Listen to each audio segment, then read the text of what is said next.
দুইজন বক্তব্য রেখেছেন। আমি আমি আমি বলছি মাননীয় সদস্যবর্গ অন মাই লেফট, তার উপরে এই অর্থনৈতিক সম্পর্ক বিভাগ তাদের মাননীয় মন্ত্রী একটু বসেন, ওনার মিনিটটা শেষ হোক। একটু আচ্ছা একটু বসেন, আমি ওনারটা শেষ করি। জি মাননীয় সদস্য। জি মাননীয় স্পিকার, এই জনাব আক্তার হোসেন, আপনাকে আবার 2 মিনিট দেওয়া হবে, দয়া করে একটু বসুন, আমি দেখি মাননীয় চিফ হুইপ কি বলতে চাচ্ছেন। দাবি নম্বর 11 এর উপর মোট 8 জন মাননীয় সদস্য ছাঁটাই প্রস্তাব দিয়েছেন।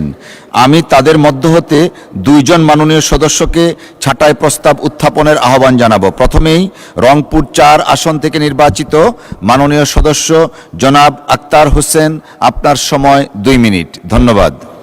মাননীয় স্পিকার আপনাকে ধন্যবাদ।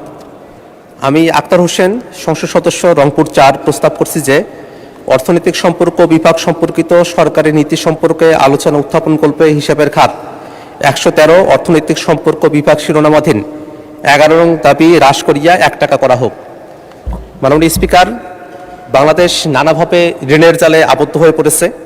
অর্থনৈতিক সম্পর্ক বিভাগ মূলত বিদেশি ঋণ, অনুদান এবং উন্নয়ন যে সহযোগিতাগুলো আছে সেগুলোর বিষয়গুলো তদারকি করে থাকে। বাংলাদেশে বিদেশি ঋণের পরিমাণও এখন কয়েক লক্ষ ডলার সেটা ছাড়িয়ে গেছে। সেক্ষেত্রে বিদেশি ঋণ গ্রহণ করার ক্ষেত্রে অর্থনৈতিক সম্পর্ক বিভাগ কী ধরনের তদারকিগুলো এবং কী ধরনের সিস্টেমগুলো সেখানে ডেভেলপ করেছে সেই ব্যাপারগুলো এখনও পর্যন্ত অস্পষ্ট। বরং আমরা অনেক সময় দেখতে পাই যে বিদেশি দাতা যে সংস্থাগুলো আছে তার উপরে এই অর্থনৈতিক সম্পর্ক বিভাগ তাদের মাননীয় মন্ত্রী একটু বসেন, ওনার মিনিটটা শেষ হোক।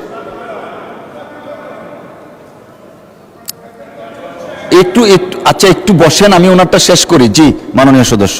জি মাননীয় স্পিকার, এই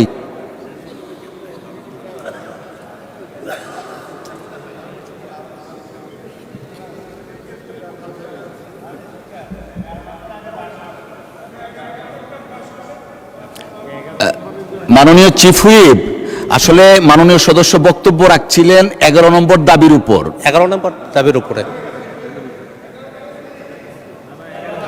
না, 10 নম্বরটা হয়েছে, 11 নম্বরটা চলছে এখন। মে I humbly request honourable ministers and chief whip, please, আমরা 10 নম্বর শেষ করেছি, 11 নম্বরে আছি। 11 নম্বরে আছি এখন আমরা। আপনি কিছু বলতে চাচ্ছেন? জনাব আক্তার হোসেন, আপনাকে আবার 2 মিনিট দেওয়া হবে, দয়া করে একটু বসুন, আমি দেখি মাননীয় চিফ হুইপ কি বলতে চাচ্ছেন। মাননীয় স্পিকার, আপনার যে সামনে সেক্রেটারিয়েট আছে তারাও সহযোগিতা করছেন। তা আমি মনে করি এখন 11 নম্বর চলছে, তারপরে এরপরে 12 নম্বর চলবে। আমরা হয়তো আমাদের ভুল হইতে পারে বা ওখানে ভুল হইতে পারে, তা আপনারা কেয়ারফুল হবে যে মাননীয় সদস্য যে বক্তব্য রাখছেন 11 নম্বরের উপরে এখন বক্তব্য রাখবেন, তারপরে আমরা এইভাবে আগাতে থাকবো। Thank you very much. হ্যাঁ, 11 নম্বর এখন ছাঁটাই প্রস্তাব চলছে। মাননীয় অর্থমন্ত্রী। নম্বর উত্থাপন করেছি, ছাঁটাই প্রস্তাবের উপর বক্তব্য হয়েছে, এখন পাশ করার সময় না, দুইজন বক্তব্য রেখেছেন। আমি বলছি মাননীয় সদস্যবর্গ অন মাই লেফট, মাননীয় সদস্য বৃন্দ অন মাই লেফট, আমি বলছি ওনাকে একটু। মাননীয় অর্থমন্ত্রী, আপনি প্রস্তাবটা পেশ করেছেন মহান সংসদের সামনে।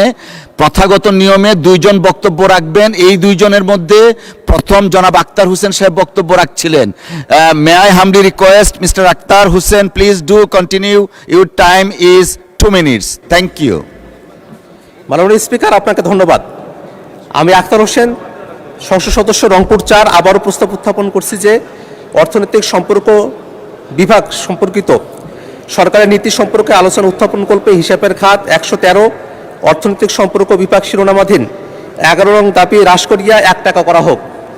মাননীয় স্পিকার, বাংলাদেশ এই মুহূর্তে নানাবিধভাবে সরকারি এবং দেশের ভিতরকার এবং বিদেশি নানা ধরনের ঋণে জর্জরিত হয়ে আছে। অর্থনৈতিক সম্পর্কের বিভাগ মূলত দেশে বিদেশি ঋণগুলো নিয়ে আসা এবং সেই ঋণগুলোর ভিত্তিতে উন্নয়ন প্রকল্প গ্রহণ করা এবং বিভিন্ন বিদেশি অনুদানগুলোর বিষয়ে তদারকির দায়িত্ব পালন করে থাকে। কিন্তু এই প্রতিষ্ঠানের এখন পর্যন্ত আমরা কাজ যেটা দেখি, তারা সাধারণত বিদেশ থেকে ঋণ দিয়ে আসে এবং এমন কিছু প্রকল্পে এই ঋণগুলো ব্যবহার করা হয় যে প্রকল্পগুলোতে নানা ধরনের বড় বড় ধরনের দুর্নীতি হয়, যে বিষয়গুলোতে অর্থনৈতিক সম্পর্ক বিভাগ এখনো পর্যন্ত কার্যকর কোনো তদারকি গ্রহণ করতে সমর্থ হয় নাই।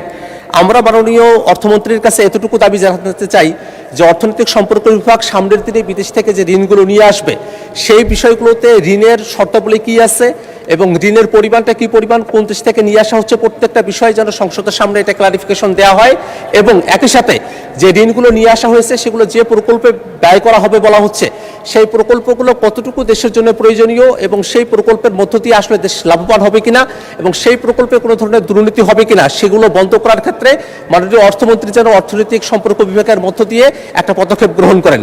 এবং সর্বশেষ আর একটা কথা বলতে চাই, সম্প্রতি আমাদের মাননীয় প্রধানমন্ত্রী তিনি মালয়েশিয়া এবং চায়না সফর করেছেন।